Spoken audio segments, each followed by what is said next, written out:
ধোলাহাটে আবু সিদ্দিকের মৃত্যু, পুলিশ প্রশাসনের দিকে আঙুল তুলছে তার পরিবার, যে পুলিশ প্রশাসন চুরির দায়ে তুলে নিয়ে গিয়ে ফলস চুরির দায়ে তাকে পিটিয়ে মেরে দিয়েছে। কি বলবো, পশ্চিমবাংলার লজ্জা যে পশ্চিমবাংলার মুখ্যমন্ত্রী মমতা বন্দ্যোপাধ্যায়। কারণ মমতা বন্দ্যোপাধ্যায় বারবার বলতেন যে বর্ধমানে সাঁইবাড়ি হত্যাকাণ্ড, যেখানে রক্তমাখা ভাত তার মাকে নাকি খাওয়ানো হয়েছিল, বারবার বলতেন যখন ক্ষমতায় আসেনি, তখন যখন রেলমন্ত্রী ছিলেন তখন। আর আজকে এখানে দাঁড়িয়ে পশ্চিমবাংলার মুখ্যমন্ত্রী বকটুয়ের মতন ঘটনা ঘটাচ্ছে, যেখানে জীবন্ত লাশ করে দেওয়া হলো 14 জনকে।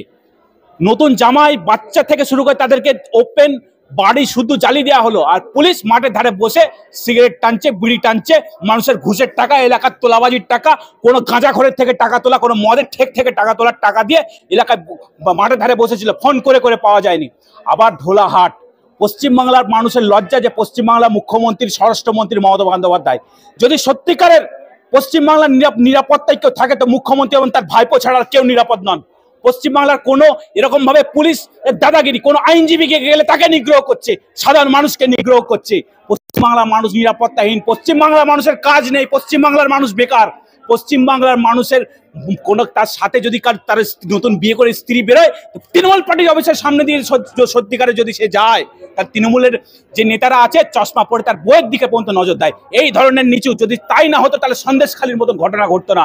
তাই পশ্চিমবাংলা মানুষের লজ্জা যে এরকম ধরনের একটা মুখ্যমন্ত্রী পেয়েছে, এরকম একটা স্বরাষ্ট্রমন্ত্রী পেয়েছে, যে নিজে এবং নিজের পরিবার এবং ওপরতলার কিছু দক্ষিণ কলকাতার নেতা ছাড়া আর কেউ সেখানে সুরক্ষিত নয়।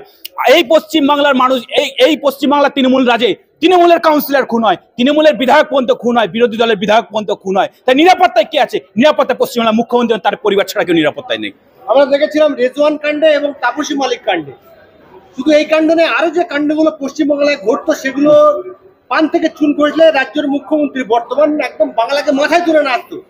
আজকে আনিস খান খুন হয়ে গেল, আজকে আবু সিদ্দিক খুন হলো, এরপরে 4 দিনে 5 জন মানুষকে পিটিয়ে মেরে দিল। মুখ্যমন্ত্রীর মুখ থেকে একটি কথা বেরোলো না। মুখ্যমন্ত্রী শুধু কিভাবে দুর্নীতি ঢাকবো, কিভাবে দুর্নীতিকে প্রশ্রয় দেবো, কি করে 75-25 ভাগ করব, সেই নিয়ে ব্যস্ত আছে। পশ্চিমবাংলার কার মায়ের কোল খালি হলো, কে ওখানে হাওড়াতে মারা গেল, আনিস খান মারা গেল, এই ধোলাহাটে আবু সিদ্দিক মারা গেল, তাতে কিছু যায় আসে না। যদি যায় আসতো তাহলে সেদিন যেমন তাপসী মালিকের হত্যাকাণ্ড নিয়ে আপনি সিঙ্গুরকে উত্তাল করেছিলেন, ন্যাশনাল হাইওয়ে পর্যন্ত জ্যাম করেছিলেন, গোটা পশ্চিমবাংলাকে বন্ধ রেখেছিলেন, আজকের দিনে দাঁড়িয়ে আপনার উচিত ছিল সহানুভূতির জন্য কিছু বলা, সেটুকু পর্যন্ত আপনি বলতে পারেননি। আপনার তো পুলিশ মন্ত্রী, পুলিশের দায়িত্ব তো আপনার, তাহলে আপনি কেন মুখ খুললেন না? প্রত্যেক জিনিসের জন্য কেন মানুষকে কোর্টে দৌড়াতে হবে, কেন মানুষকে বারবার হয়রানি হতে হবে? কারণ মায়ের কোল খালি হলে পশ্চিমবাংলার মুখ্যমন্ত্রী কেউ যায় আসে না, কারণ উনি ওনার দিক থেকে ঠিক আছেন, উনি সুরক্ষিত আছেন, উনি ওনার সব ভাগ বটরা সব ঠিক আছে, উনি এখন 29টা এমপি জিতে গেছে, এখন তার কথাই বলা যাচ্ছে না, যেন মনে হচ্ছে গোটা পশ্চিমবাংলাটাই কিনে ফেলেছে 29টা এমপি জিতে। এই 29টা এমপির মধ্যে কজনের মুখ খোলার ক্ষমতা আছে ভারতবর্ষের পার্লামেন্টে? কারণ নেই, কারণ সেখানে গুটি কয়েক কথা, এবং সেখানেও চুকিতকিত খিচমেরি খিচ ফটো, এবং তাছাড়াও অসংলগ্ন ভাষা। গতকাল আমরা দেখলাম, এছাড়া পশ্চিমবাংলায় কিছু দিতে পারেনি। পশ্চিমবাংলাকে ধারে সরকার বানিয়ে বেকারকে আরো বেকার বানিয়ে, পশ্চিমবাংলার বেকারদেরকে টোটোওয়ালা বানিয়ে এবং তৃণমূলের ভোট মেশিনারি বানানো ছাড়া পশ্চিমবাংলার মুখ্যমন্ত্রী কিছু করেনি। যাদের দায়িত্ব মানুষের নিরাপত্তা দেওয়া, তাদের হাতে মানুষ খুন হচ্ছে, এবং সাধারণ মানুষ সেই পুলিশ প্রশাসন এবং থানাতে যেতে ভয় করছে, কারণ বাড়িতে পুলিশ গেলে সে আতঙ্ক করছে। কি বলবেন? পশ্চিমবাংলায় মানুষের যদি কেউ নিরাপত্তা এলাকায় ভোগে বা সে কেউ যদি থানায় ডায়েরি পর্যন্ত করতে যায়, তাকেও 4 বার ঘোরানো হয়, এবং ঘোরানোর পরে থানার বাইরে কোনো পেয়াদা থাকে, সেই পেয়াদাকে না ধরলে কিন্তু থানায় ডায়েরি পর্যন্ত নেওয়া হয় না, কেস তো অনেক দূরের কথা। তো পশ্চিমবাংলার নেচার করে দিয়েছে এইটা। পশ্চিমবাংলায় বামফ্রন্টের টাইমে মুখ্যমন্ত্রী রেলের পুলিশ নিয়ে ঘুরতেন, রেল পুলিশ নিরাপত্তা দিত পশ্চিমবাংলা মুখ্যমন্ত্রীকে, তৎকালীন রেলমন্ত্রীকে বা প্রাক্তন রেলমন্ত্রীকে, তিনি পশ্চিমবাংলা পুলিশের নিরাপত্তা নিতেন না।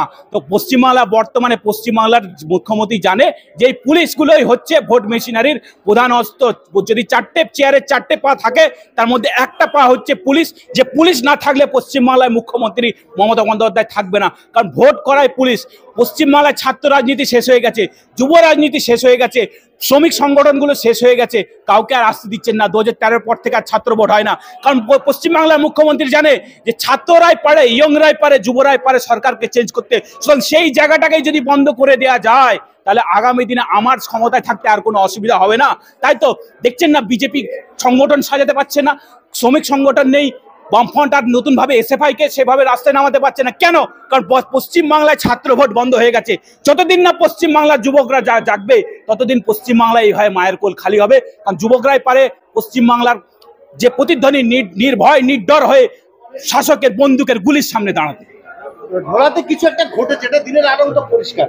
তা নাহলে এসআই রাজদীপ যে মূল অভিযুক্ত যে তাকে সাসপেন্ড করেছে, একটা থানায় একটা আসামিকে পিটিয়ে মেরে থানায় বড়বাবু জানবে না? সেই বড়বাবু এখনো কিন্তু সেই থানায় মানুষ মুখার্জি তার নাম, অভিযোগ কিন্তু অমানুষের মধ্যে এখনো সেই থানায় বল রয়েছে। ওটা বড় বাবু না, ওটা হচ্ছে এলাকার তোলাবাজ বাবু। যে এলাকায় দেখবেন মদের ঠেক বলুন, গাঁজার ঠেক বলুন, এটা ওটা সেটা, মাছের ঠেক বলুন, মাছের বলুন, যাই আছে এলাকার পুঁজিপাটরা যা আছে সেখান থেকে ও তোলে। এবং এলাকার হচ্ছে তৃণমূল নেতাদের সেটিং। এলাকার তৃণমূলের সভাপতি কিন্তু ব্লক সভাপতি না, এলাকার তৃণমূলের ব্লক সভাপতি যে স্থানীয় থানার ওসি। তো ওসি যদি না চায় তাহলে কিন্তু এগুলো হয় না। তো আমরা দেখেছি কদিন আগে মুর্শিদাবাদে বড়োয়াতে এইভাবে লকআপের ভেতরে মারা হয়েছে। তা পশ্চিমবাংলায় কি মানবাধিকার কোথায় গেল? কোথায় গেল পশ্চিমবাংলা মানবাধিকার সংগঠন এপিডিআর? এরা কোথায়? কেন রাস্তায় নামছেন না? আর কবে নামবেন? কি পকেট কি বেশি গরম হয়ে গেছে বলে আর চেয়ার থেকে উঠতে পারছেন না নাকি? তাই পশ্চিমবাংলায় এই অবস্থা, কেউ প্রতিবাদ করার নেই। 2011 সালের আগে আমরা দেখেছিলাম যে রাজ্যে যখন সরকার আলাদা ছিল, কিছু একটা ঘটলে কিছু বুদ্ধিজীবী নামে ফটকা বা চিটিং বা দালাল তারা মোমবাতি নিয়ে বেরিয়ে যেত। আজকে তাদেরকে চোখে পড়ছে নাকি মোমবাতির ফ্যাক্টরি গুলো কি বন্ধ হয়ে গেছে? আগে এরকম ধরনের অনেক কিছু হতো, অনেক টুপি পড়া দাড়িওয়ালা বাবারাও এরকম বেরোতো, কিন্তু আজকাল আর কোনো বাবা ছাবা কেউ বেরোয় না, কারণ এদের পকেট গরম হয়ে গেছে। তখন পকেট খালি ছিল, রাস্তায় হুক্কা হুয়া করার জন্য বেরোতো, এখন পকেট গরম হয়ে গেছে, চেয়ার থেকে উঠতে অসুবিধা হচ্ছে, এসি ঘর থেকে বেরোতে অসুবিধা হচ্ছে। আমরা দেখলাম যে আবু সিদ্দিকের মামলা 22 তারিখ থেকে সরিয়ে 25 তারিখ আজ একেবারে ছিল, সেটা কি আবার করে দেওয়া হয়েছে, কি বলবেন? মামলার পথে চলবে, কিন্তু পশ্চিমবাংলার প্রশাসনের কি অবস্থা? মামলা তো হবেই, আমরা তো জানি কোর্ট সব পক্ষকে অপরচুনিটি না দিয়ে কোনো কাজ হয় না কোর্টে।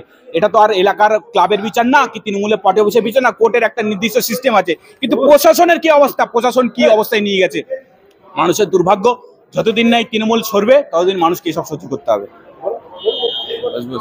এই যে পুজোর অনুদান যে মুখ্যমন্ত্রী এত সংকটের ভিতরেও 75 থেকে একবার 85 1 লাখ, কি বলবেন?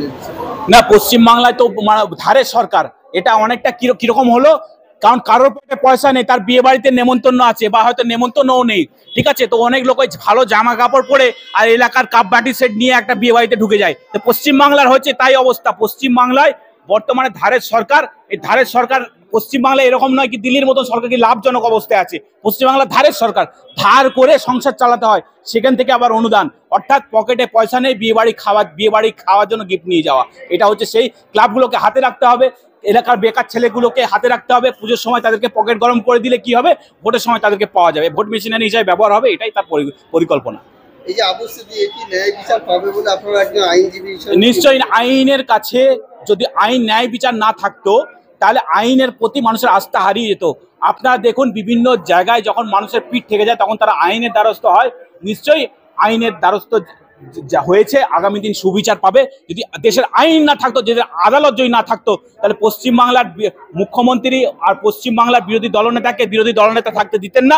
কোর্টের আওতায় এসছে বলেই, কোর্ট আছে বলেই, দেশের আইন ব্যবস্থা আছে বলেই পশ্চিমবাংলার বিরোধী দলের গুলো তাদের রাজনীতি করতে পারছে, না থাকলে করতে পারতেন না।